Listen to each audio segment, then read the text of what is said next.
This is the Straight Up Breakdown Podcast. Exclusively on the Herd Out Media Network.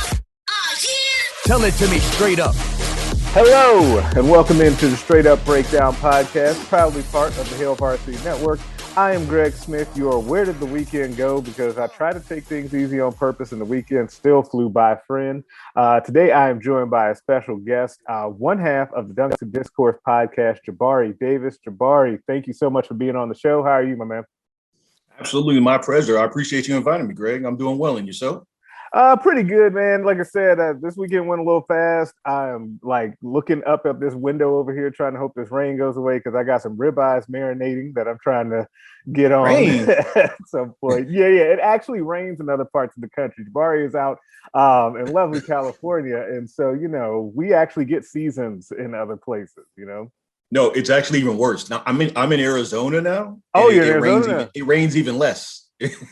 Okay. Yeah. Oh man, I gotta get back to Arizona. Anytime Arizona comes up, I went out there probably, man, that's probably been 6 years ago now, actually. Time, where'd it go? We went out to Sedona, went out to Scottsdale and stuff, Phoenix, and I did that little triangle of area. And it was very nice. So I got to get back out there some way. It was definitely hot. It was no joke, but I enjoyed myself. Yeah, no, we can't even front about that. Like straight up, it's gonna be hot when you come. Doesn't matter when you come. Right. Like there's no hiding. Some places that no, we try to hide what this weather is like. You're like, no, we can't even do it. Yeah. No, you might be able to hide up in Sedona, but I'm down in Tucson. There's no hiding. No. Yeah. There's nowhere to hide down there. All right. Now, each week we have a couple of segments that are mainstays of the show. The first one is called Coach Speak, where we'll go over something that a coach, player, or talking head said, and then we'll give you the straight up breakdown of what they meant. Coach Speak to Real Talk. This week comes courtesy of the man, the myth, the legend, LeBron James, who had this to say after the team's win over Indiana in his first game back in a while on Saturday. Quote, "Let the chips fall where they may," LeBron said after playing for the first time in nearly 2 weeks after their win. It's as simple as that. We are ready to go, end quote. So, Jabari, what does that mean? I mean, that's about as straightforward as it can be. I look at it like this, and I make no bones about it. Like, I grew up in Southern California. I grew up a Lakers fan in the 80s. You know what I'm saying? So I'm not gonna try to hide that. And that was my attitude all year. Like, all of this is cute. Talk to me when at the end. If they're healthy, we have a conversation. If they're not, none of this is going to matter. And ultimately, if you're a Lakers fan, just got to feel pretty good hearing your leader or hearing one of your leaders, basically break it down as simple as that. Yeah, and I agree. I think that this whole season has been weird in that way, where it's been a situation where you already knew, and this was kind of it was the worst case scenario, but for the Lakers, but it was at the same time, it was the expected scenario, right? You coming off of that bubble championship in which they obviously played longer than anyone else outside of the Heat. You had so much short rest. You have a couple of guys in LeBron James and Anthony Davis leading your team that you really wanted to be able to have the maximum amount of rest possible. They weren't able to do that. So what do you come into the season fearing? That there's going to be injuries. You end up then having those injuries to those guys, but not only them, it feels like, and maybe it's not, but it feels like everybody on the team or in the rotation has gone out with an injury at some point during this season. And so it's just been an odd mismatch year where they're now over the last 5 games have had everyone out there, or not even everyone out there. Actually, I should take that back, because it's really been the last couple of games that everybody has been out there once Schroeder came back off of the safety and health protocol situation. And so it's just been an odd ride through this. And I think that, to me, this is what's happening with the Lakers. And it's not just because being a Lakers guy. It's what's happening with them feels like the big cloud hanging over at least the Western Conference playoffs and what's about to happen out there. And agreed. And I don't want this to come across as like either one of us saying this is exclusive to the Lakers, because obviously it has not been. Like, it's been a herky-jerky up and down year all around, while the Lakers and Heat only had 71 days of rest. There are plenty of other teams that only had like 80 something. So yeah, you had a lot of folks going in and out of the lineup. You got a lot of folks, whether it was a health and safety protocol or, knick-knack injuries or, extended injuries. But ultimately, your point about it kind of like hanging over the Western Conference, we all were thinking the same thing. And and I'm sure we're going to get to some of it later on. There were plenty of teams that kind of looked out at the horizon and said, hey, if those guys are back, this is going to be a real problem. And when you look at a team like Utah, you look at a team like Phoenix, you look at those top tier teams, the teams at the top of the tier, you bust your behind that much all year, especially in a crazy year like this. And then you might wind up with a healthy and finally hungry, Lakers team coming in with plenty to prove. I got to be honest with you. I actually feel for them. Yeah, and actually, we can go to that right now because I think it's part of this. When we're part of what LeBron said and why he's not worried, and he just said let the chips fall where they may, is because he knows if they're healthy and motivated, which they are grounded into shape right now, that they're not going to go into any series fearing anybody. But there is another side to that because there's two things. One, like you kind of mentioned, it is not exclusive to the Lakers, and that's a great point about these injuries and all of that. Because you look at Denver has got their injury situations. Utah has dealt with their stuff. Like the Clippers have dealt with theirs. Like a lot of people have had these injuries, and there's more that have had those issues and still have them going into the playoffs, which is what makes this even crazier when you look at it from a Lakers point of view. Is they're finally getting healthy at what ends up being the right time for them to be healthy. But the other thing that is happening, and as we head into the playoffs, and we've seen this last week, and it's been hilarious to me because we were talking about it. We've got on our staff here at Hail Varsity, we've got a few diehard NBA fans. And so we have our own little group chat that goes off on the side, and we talk about it. We were talking about it last night, where, hey, the Clippers are out here looking real funny in the light. They lost to two of the worst teams in the league.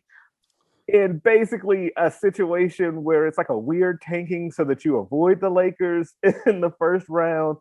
We've seen this. Denver came out here talking about we were going to play our guys and we were going to be good.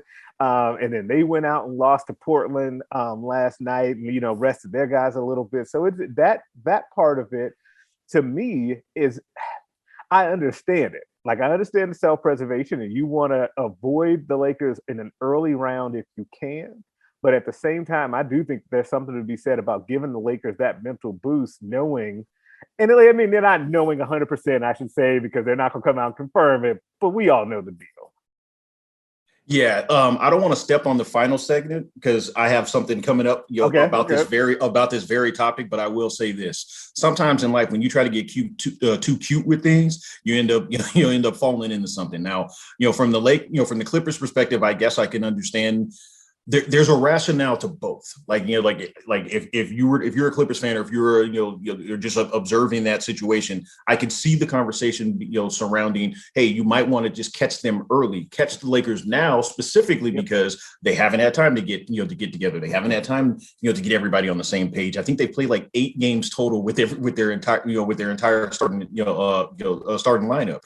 But then on the other side of it, if you're the Clippers, you might look at them and say, like, hey, look, if we're going to have to face them anyhow, let's at least make it in the conference finals, if we can finally get there as a franchise. But I will say this. I've never seen a situation where and this is, I'm not, this isn't like earth shattering or groundbreaking because the point was made all day yesterday. I've never seen a champion duck. Right. So it may ultimately work out, to any of these teams' benefit, but it ultimately, it could be one of those situations where be careful what you ask for, because a team that you're going to be playing might look at it and say like, oh, well, you're looking right through us. You think you can you think we're just out here playing around. So, I mean, it's going to be interesting. It's going to be a lot of fun. I'll put it to you like this. I'm very happy that the postseason is here. I'm not necessarily one of those folks that says like, get rid of the regular season, because it is very important, but with kind of what we alluded to, like earlier, with how just up and down the season has been with that, like folks going in and out. I'm happy, now the games mean something. So let's go. Yeah, and I'm right with you on that. I'm not usually one of those people either that's like, oh, the regular season is devaluing and all that. I still watch and hop on League Pass and watch these games. I get real excited about that.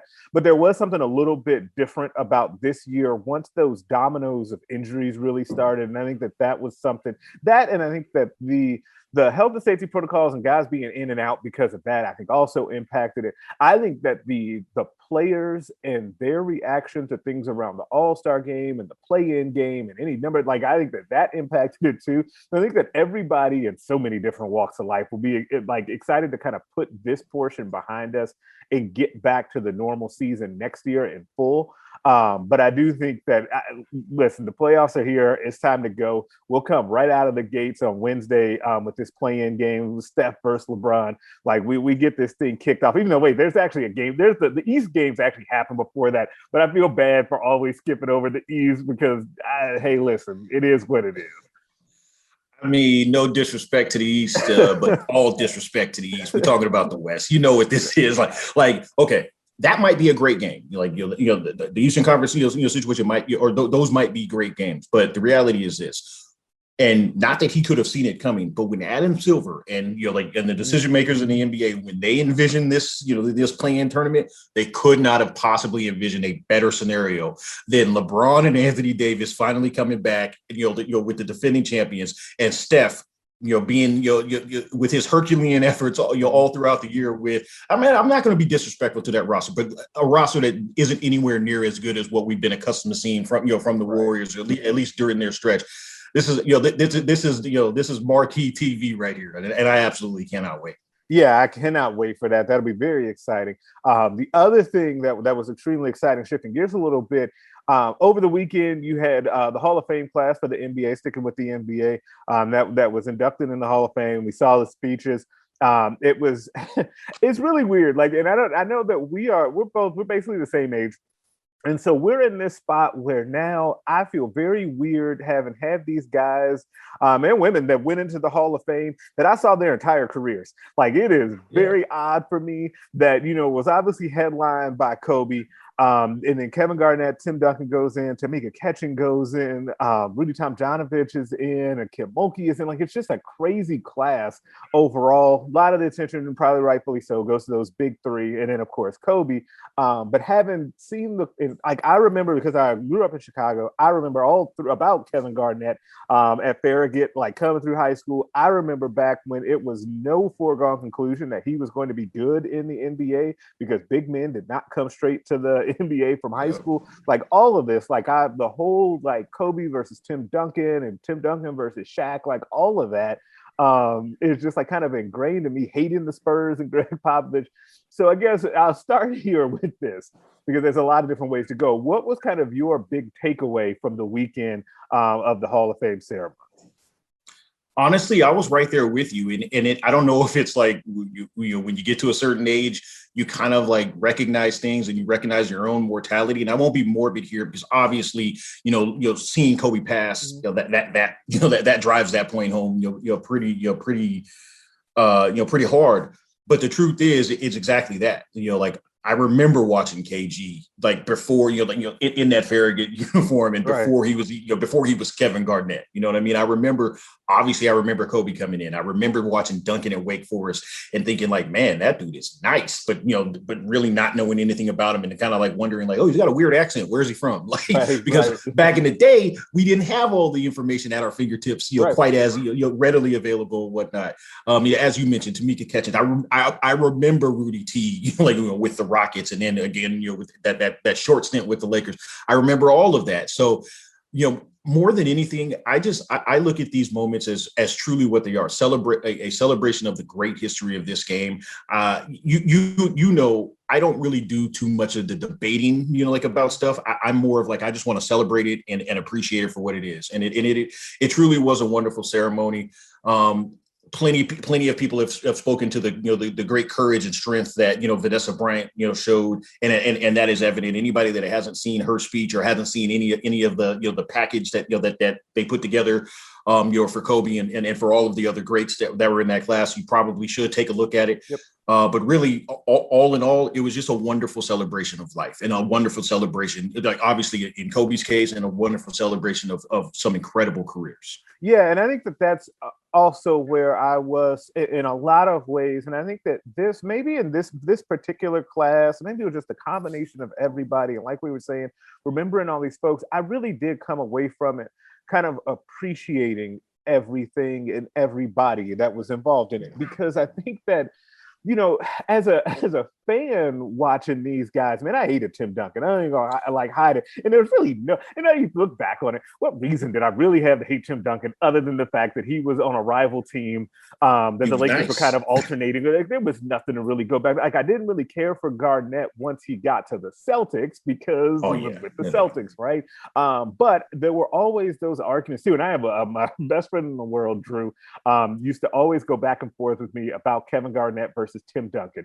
And he loved him some KG. And it's funny because that was such a debate back in the day. And like, it's weird because people don't have that discussion anymore. And Tim Duncan kind of put that to bed, even though they're both in the Hall of Fame, but he's on a different level than Kevin Garnett even was. And a lot to do with it because of the rings and being on those great teams. And you just think of him in those Spurs dynasties. But I enjoy now being able to step back a little bit more and appreciate the greatness. Now, and those of you that listen to this podcast, we still gonna get after people, and I'll let you know how I feel. But at the same time, there is a different level of appreciation now, especially as you get a little bit older, and what you saw. And even as we now peek into the next group, as you see, Chris Webber and those guys start to be like kind of mentioned for that next group, then you're like, okay, now it's really like, okay, now like every one of these going forward is going to be people that I remember like in high school and in college. It's funny. Just to piggyback that point, I had the same type of hatred for those dudes, especially KG when he went to Boston, especially after 2008, especially after anything is possible, especially after that. Like, dog, when I hear that clip to this day as a 41-year-old man, it still makes me mad. Right. It still drives me crazy. But the reality is this: it's almost like you're able to kind of look across and say, like, yeah, like there's like a mutual respect for for someone that you watch compete and you watch battle for years upon years. And even though when they were doing it against your team or doing it in an era that you were really paying attention to it, and you may not have had, and speaking generally, you may not have liked them, or you may not have you may not have had even nearly an appreciation that you have right now. You can it makes it that much better when you can kind of look back and be like, yeah, that was a cold cat too. That was a cold. That was a stone cold killer too. You put those old highlights on, I might turn it off, but I'll also appreciate it for what it was. Yeah, and I think that there's actually there are guys that are playing today that are going to end up falling into that category too, because if you just think about social media and some of the different arguments that you get into, the Dame versus Steph, where Russell Westbrook falls into this whole thing. Like, there's so many of these guys now that are and polarizing is the word to use, but it's also not through their fault at all. Like, it's not like Dame Lillard, unless you're okay. Now, Derek Peterson, my coworker, who is a huge Thunder fan. Outside of that, I understand why a Thunder fan would hate Dame Lillard and have the strongest, like with that wave.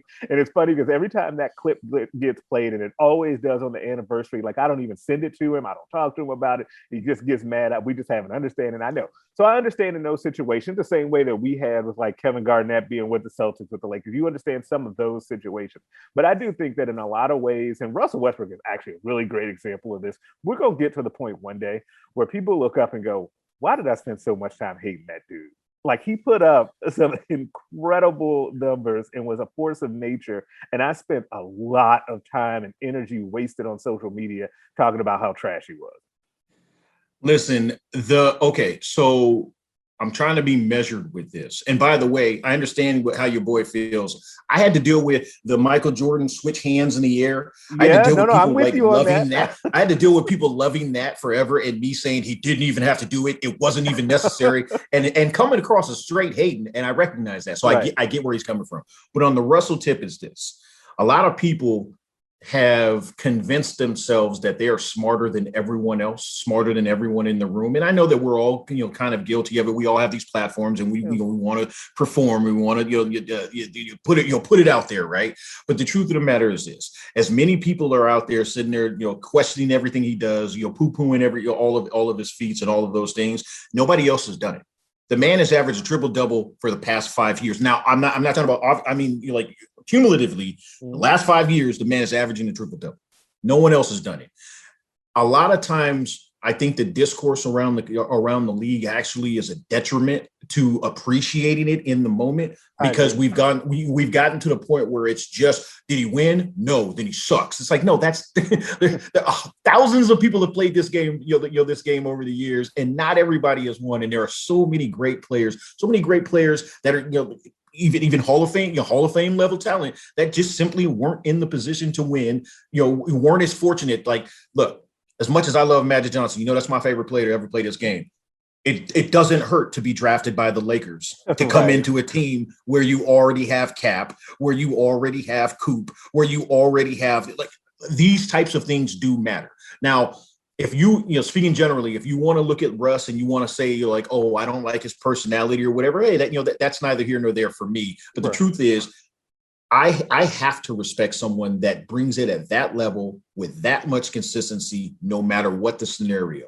It would have been very easy for him to get traded to Washington and just say, like, okay, whatever, I'm just going to give him my money. I'll go out there and put up 30 sometimes, but I'm just going to kind of get it. Right. That man brought it every single night. And I actually think eventually, I hope the conversation or the general discourse surrounding the league will learn to, we can have some balance to where, yes, it's important to win titles, and yes, MVPs and things of that nature are great, but it's also incredible and darn impressive to just be dope as can be. And I'm watching my language because on my podcast I cuss a lot. Just be dope as can be. And honestly, Russell Westbrook embodies that. Yeah, absolutely. And it's funny because even as you said that, there were other names that popped in my head that fit in that are having, phenomenal years. James Harden is one of those guys, and that he may be the number one example of this. We talk about, did you win or not? Oh, you didn't. Bye-bye. Like, that basically is what it is with him. I was guilty of that with him a few years absolutely. back. Like, I was allowing rivalry to get in the way, and then I realized, like, wait a second, just because I don't necessarily love this dude, that doesn't mean what he's doing isn't great. What he's doing is great. It may not now.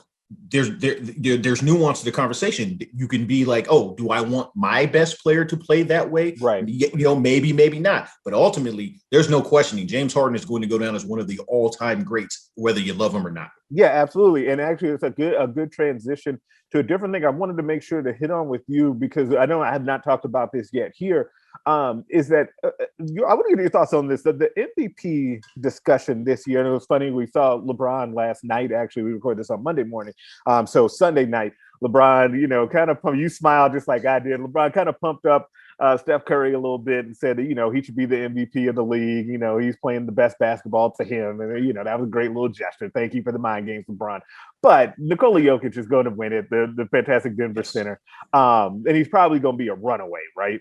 So to you, first of all, I guess I know that you agree, because I don't know if there's any other, like, not to put words in your mouth, if there's any other choice, but like, what are your general thoughts on just that whole situation with Jokic winning it, and what I almost feel like has been backlash ahead of time to him winning it, given what's happened around the league that's led to him winning? Let's break that down. You know what there are many reasons, and if you don't mind, I'm gonna be real about it. No, part of it is he's a European big, and we're still prejudiced. And I'm not saying everybody, obviously, but there's still at least a hint of that in the general discourse of of basketball. The general conversation surrounding basketball. It was real bad in the 90s. It was bad in the aughts. And it's obviously gotten better. Like, guys like Dirk and guys have shown, like, no, like, let's calm down with all of the stereotypes and silliness.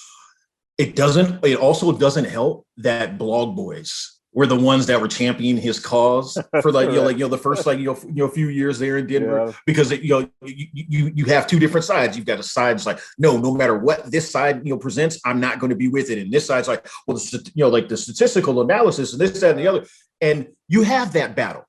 This is the reality. Nikola Jokic is an all-time great already. And when I say that, people are going to say, like, oh, what's he? I'm not skipping the line. I'm saying the talent. That's a generational talent. We are all blessed to be watching that. This is a one-of-one type situation. This is like, how it's almost like, it's almost necessary at times, or it seems like it's necessary to, like, compare this guy to that guy. No, Nikola Jokic, what we're seeing from him, this is a unicorn. I know that people wanted to call KP a unicorn. This man is a unicorn. Yeah, he took that. Yeah. When we can get past, like, agendas, but all of the fake, phony reasoning, there's really no way to deny this, and if it's okay to say, oh, I don't think he's the best player in the league, but also acknowledge he's played the best this year and the most consistent, and he's done the most for his team at a high level. Nikola, I don't know if it's going to be a unanimous or a runaway, but I'll be honest with you, I would be stunned if he doesn't win it. And this is not, obviously, I don't have any skin in the game. It's not like I'm a Denver fan. It's not like I've always championed Nikola Jokic. In fact, I was that idiot. In fact, back when I was writing, I was that idiot when he was a rookie. Say when or either rookie or second year when he was basically competing with Nurkic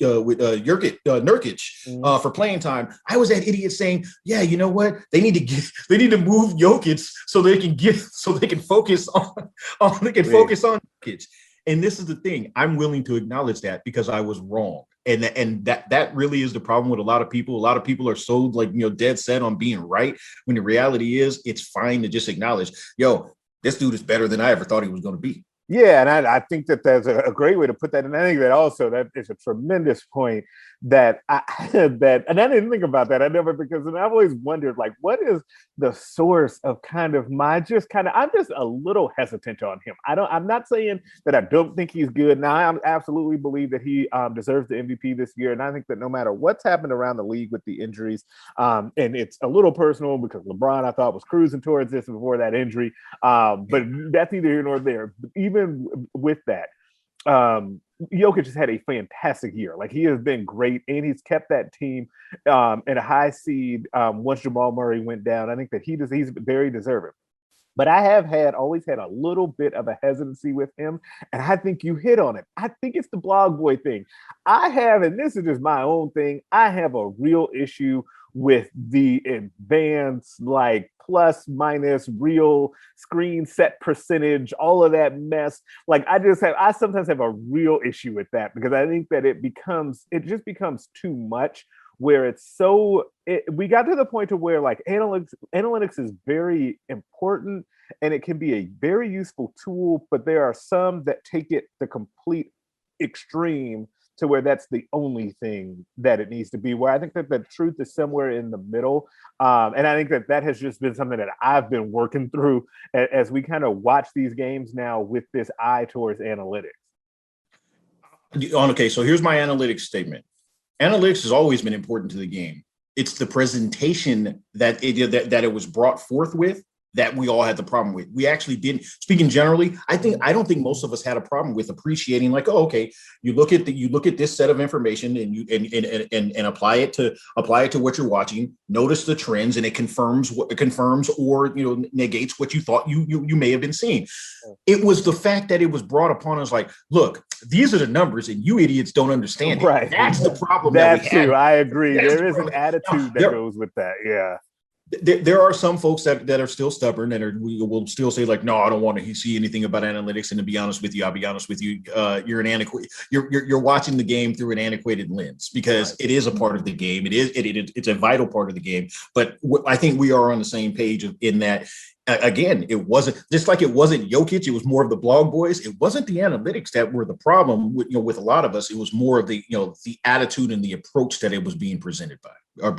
Yeah, absolutely. And I do think that plays a huge part of it. And going back to something you said earlier about the discourse around the league sometimes hurts the league. And I think that that's a really good example of that, where we're not necessarily talking about specific players in the discourse, but the discourse around analytics, the role of it, and being told that you're just too stupid to understand them, or you just can't value the right things. Because one of the things that I always come back with on that, and number one, that's silly. I can understand anything you want to put out there. But number two, the teams that very much value these analytics and only go by that aren't out here winning, except for the Golden State Warriors. And the thing is to do that, they had the best shooter in the history of the league, Klay Thompson, who was up there in the top 5 as well, and then add Kevin Durant and have Draymond Green as the ultimate Swiss Army knife. So it didn't matter what stats they were using. That was never going to matter what they were doing. But they became the poster children for that movement in a lot of ways,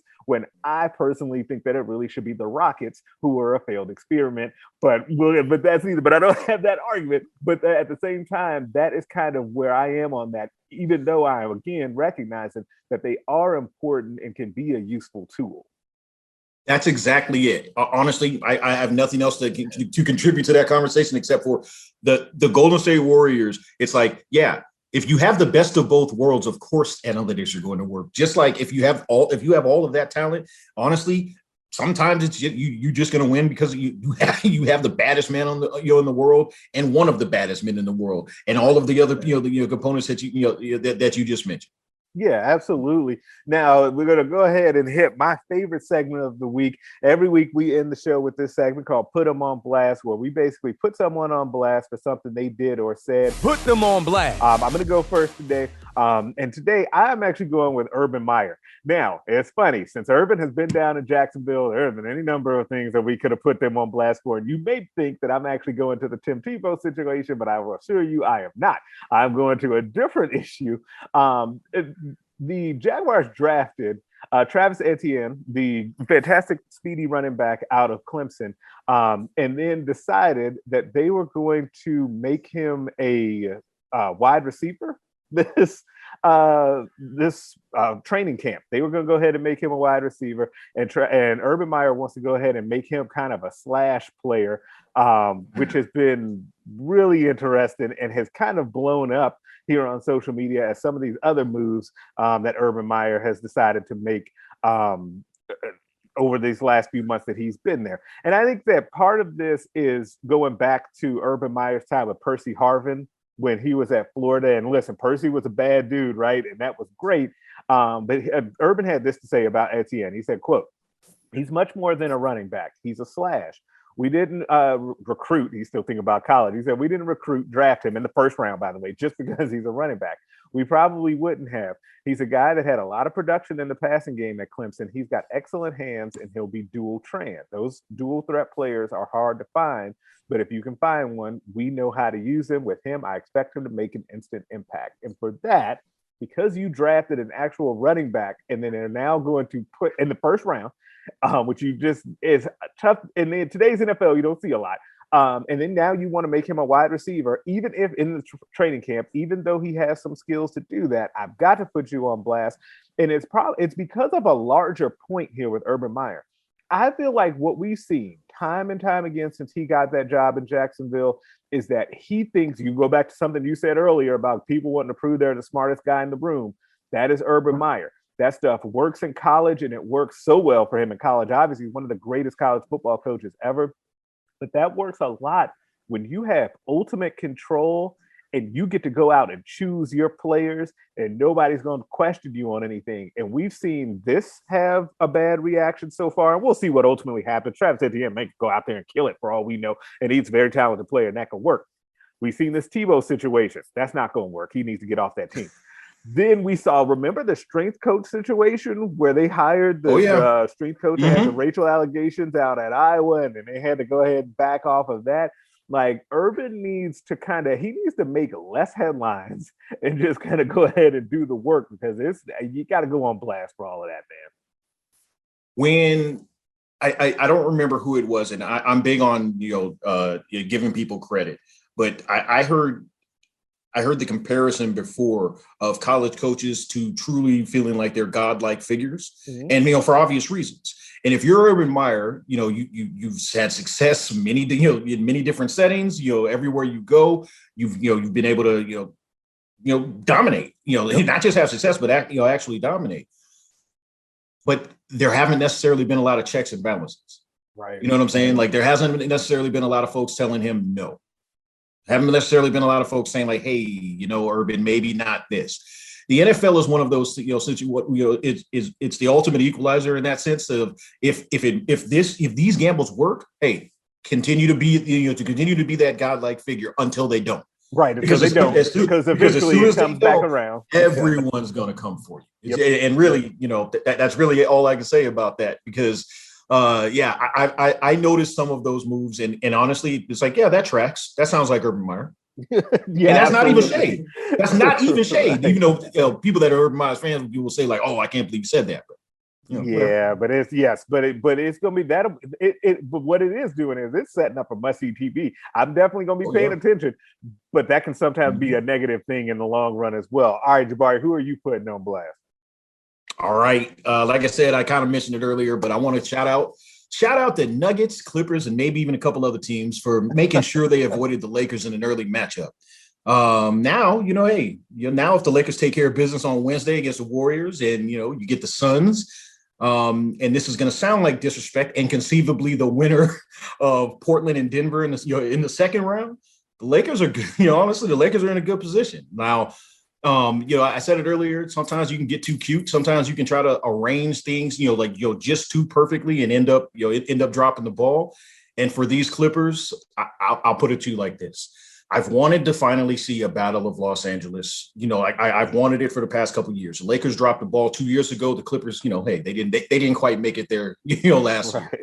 I'm hoping we finally get it this year, but I will say this. I saw somebody tweet out earlier, the Clippers basically have, set it up to where they avoided the Lakers until the Western Conference Finals. And they could have just said to where they've avoided the Lakers. Because that's where I'm putting them on blast. I don't think they made the conference finals again as a result of this.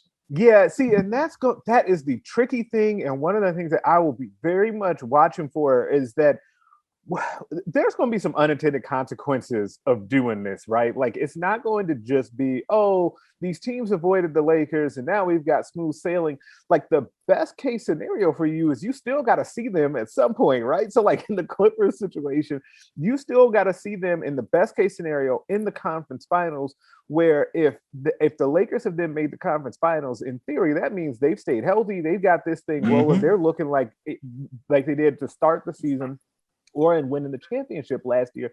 And that's a dangerous game to play. That's why I thought the Clippers would have been in a better situation to just go ahead and try and get them in the first round, get the Lakers in the first round and say, nope, this is going to be the beginning of our championship run. We want to talk about this LA our way thing. This is going to be the beginning of that. And we're going to take them out. We're going to slay that dragon and start our run. And this is the beginning of our ascension. And then after the year, then Paul George and Kawhi will, not Paul George already re-signed. Kawhi will go ahead and sign this extension, because that's something that we've got to get to once we get to after this season. And so I thought that would have made for a nice story, because I'm big on kind of those mental storylines of that focus. Because if you think about it on the flip side, the Lakers now are in this situation where it's like, okay, we wanted to do all season was make it to the postseason healthy. We're finally there now. We're kind of clicking. We got the guys going. We know that if we take care of us, nobody can mess with us. The Lakers are in that mental spot that they wanted to be in. And the rest of these teams not being there is going to make for such an interesting contrast of what ends up happening when you get to some of these games. Not only that, and honestly, I don't even want to just make this about the Clippers, because guess what, Nuggets? You guessed it. If the Lakers are able to get through that second round, they will be rolling by that point. So, hey, best of luck to folks out there. Yeah, and I do want to say this real quick too about the Suns, and I feel I'm not gonna go as far as to say I feel bad for them, because I don't, because I feel like Suns fans are this weird lot where they've got some interesting characters in Suns Twitter. If you're like and so I don't feel bad about the potential of the Lakers in this magical season that they've had, but it's been a great year. Chris Paul has exceeded expectations for them. Devin Booker, I feel like, has finally getting the due that he deserves, and he's a fantastic player. Ayton has really come into his own. Bridges has been very good, but this thing has got to end if that's the way that this matchup goes, and that's what it kind of looks like. It feels like we're heading towards Lakers Suns first round.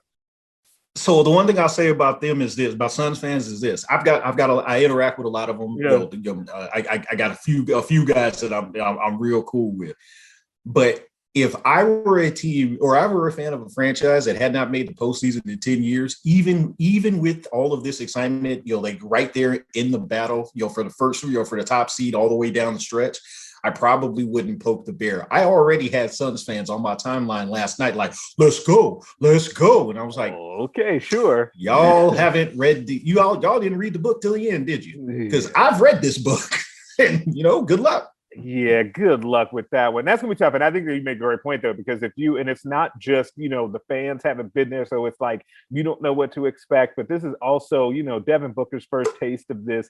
And to just expect him to hit the ground running, knowing that you will be going into, LeBron and AD, like that's just gonna be messed up. And I think one of the real quick to end here, one of the kind of really intriguing storylines like within the Lakers to me, besides the health, is going to be Schroeder trying to play his way into this contract, right? It's like that's going to keep him motivated in this. Now you hope that for him, and it's always been a problem for him, that he gets a little outside of himself. So you hope that he stays in that lane, but at the same time, like him playing for this contract that he thinks he deserves is going to be real fascinating too. Absolutely. And I'm sure if we have one of these conversations moving forward, we'll discuss him, in the future there. But I will say this. I was intrigued by the report, and I know we're wrapping up here. I was intrigued by the report that he didn't actually have, COVID, or he didn't, test positive for COVID, because I won't lie to you, selfishly. And I'm willing to admit this. Selfishly, I was like, man, it's the wrong time for this. Absolutely. So, honestly, again, a fully motivated, Schroeder for many different reasons. Yeah, look, like I said, I get why teams wanted to avoid the Lakers, but if I were them strategically, I would have wanted to catch them early. Yeah, absolutely. And that's a great place to leave this. Subscribe to the podcast anywhere you can listen to them. Rate us, leave us a 5-star review. If you only leave 4 stars, I am inclined to think you're a hater, and nobody wants that. Make sure that you're checking out the other podcasts on the Hail Varsity Network, the Mind Your Own podcast, the Varsity Club, Nebraska Preps Post-Game Show, and the Hail Varsity Radio Show Monday through Saturday. Also, check out the Hail Varsity YouTube page. I'm back on there with another recruiting question of the week video with Aaron. You can find us on Twitter at Greg Smith HV and at Jabari Davis NBA. Jabari, you want to tell the people anywhere else that they can find you? Honestly, Twitter's the easiest place to find me. You can check for Dunks and Discourse. It's on iTunes, Apple, or Google Play, all of the places. But Twitter is probably the easiest place to find me. Again, thank you so much for this opportunity, man. So this was a lot of fun. Yeah, I had a great time. And make sure you guys are emailing the show at straightupbreakdown@hailvarsity.com. I will catch you guys next week. A Huda Media Production.